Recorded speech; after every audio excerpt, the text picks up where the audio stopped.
going to read that important quote. African Americans are underrepresented in engineering, and their participation in this field has stagnated over time. In 1997, there was a big number of engineering degrees awarded in the United States. 5% were for African American engineers. In 2011, that number got even bigger, but for that year, 4% were awarded for African American engineers. And then it goes on to talk about some employment in industry and in academia, but these percentages are still well under the average of African Americans in our population. So that's a problem. Indiana University, Purdue University, Indianapolis wants to do something about that problem, IUPUI. The School of Engineering and Technology at IUPUI, they want to do something about that problem. I'm Patrick G. I coordinate the Minority Engineering Advancement Program, and I want to help with that problem. I'm a mechanical engineer. I'm an African American engineer. Originally, I was working for General Motors, and I was manufacturing lots of product. And then when I went back to the university, I thought, well, I could manufacture engineers. I also help with our freshman engineering students, in addition to working with pre-college students. And I have had collaboration with our associates from IUPUI. What MEAP wants to do is create a win situation. That's a win for the university, a win for the school, a win for industry, and all of that equals a win for the community.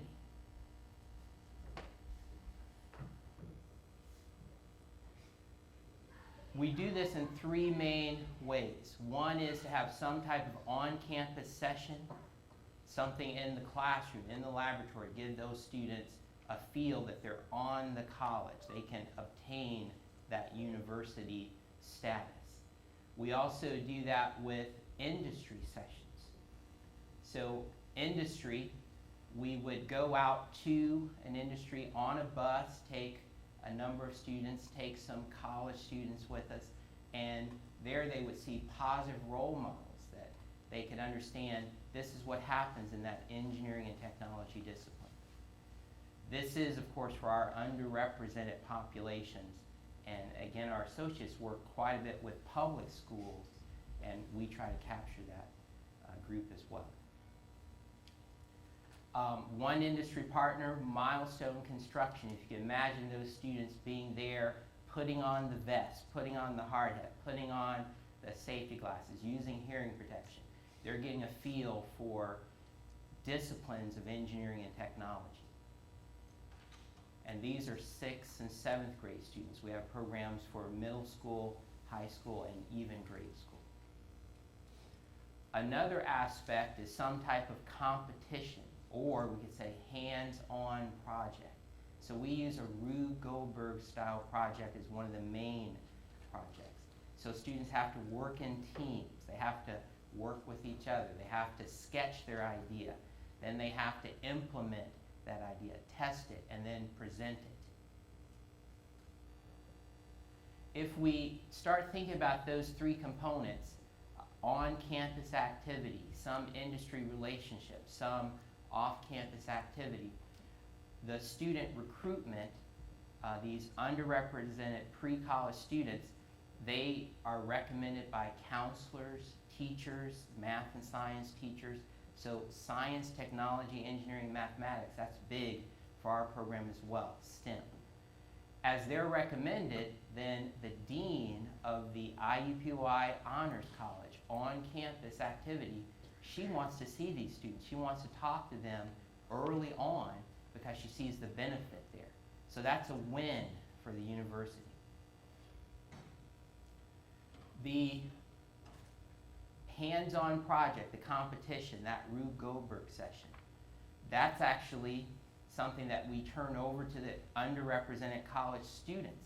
So we're creating diversity. We're saying, come be employed, just as my associates mentioned. We're employing those students. So they're getting money. We know that money's going to come back in tuition. There's just not enough that we could give them. We take it away as soon as we get it to them. But they pay us back. We're paying them. They work with the students, and then they're interacting with industry, interacting with the parents, interacting with that peer relationship, showing something to a young person that they've learned in their class. Those on-campus activities can extend to the laboratory. So this was the Combustion Laboratory, and that's a picture with an international graduate student working with the students. This other graduate student, you start understanding something good is going to happen or something very bad is going to happen when they say, what is a flame? So they did work a lot with fire in the combustion lab. But again, they thought, well, this is a great activity this summer to work with young people rather than study wave rotor theory. We can also outreach to areas like our University Information Technology Services, and this is a vehicle. Our program becomes a vehicle. They have many people, many resources, but they need some outreach. They don't want to just exist on campus without outreach. So we bring our program to them and they give us the outreach. So that was a hardware session where students were taking apart PCs.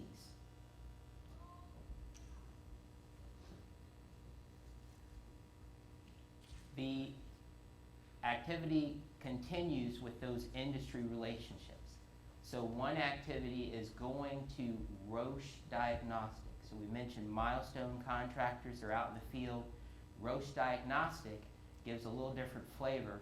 One aspect is that we have alumni there. So there's an alumnus of the program that has been with different companies.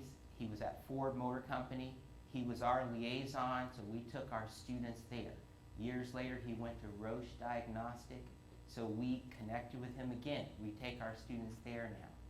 He's an alumnus of our Mechanical Engineering Technology program. Another individual is there from our Electrical Engineering Technology program, but he happens to be an alumnus of MEAP.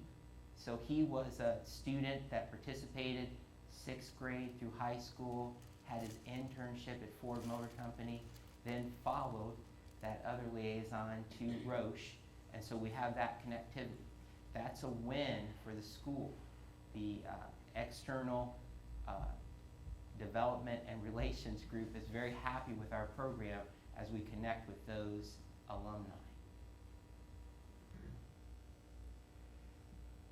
The industry relationship is very important.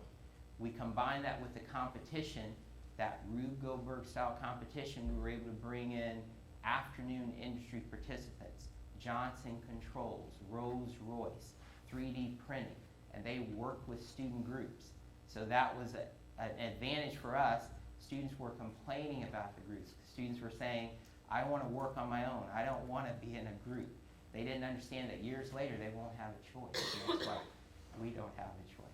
But we were able to give them an industry person to talk to them and help them with their participation. After all of this, finally the light seems to come on.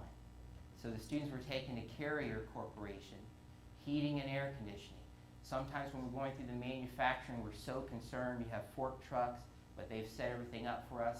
And then when we go to the research and development, sometimes after a week with the students, I wish we could keep them in that hot room where they test just a little bit longer, but they quickly move them out of there and take them on the rest of the tour.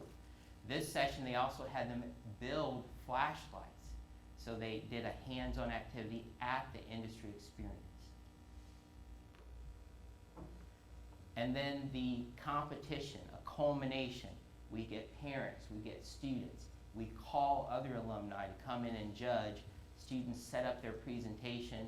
They're in an engineering and technology mode presenting, and then they give their projects. Some work, some don't work, but everyone gets some encouragement from the parents, faculty, staff, and the audience, and they're finding out what does it mean to go into, again, STEM, science, technology, engineering, and math.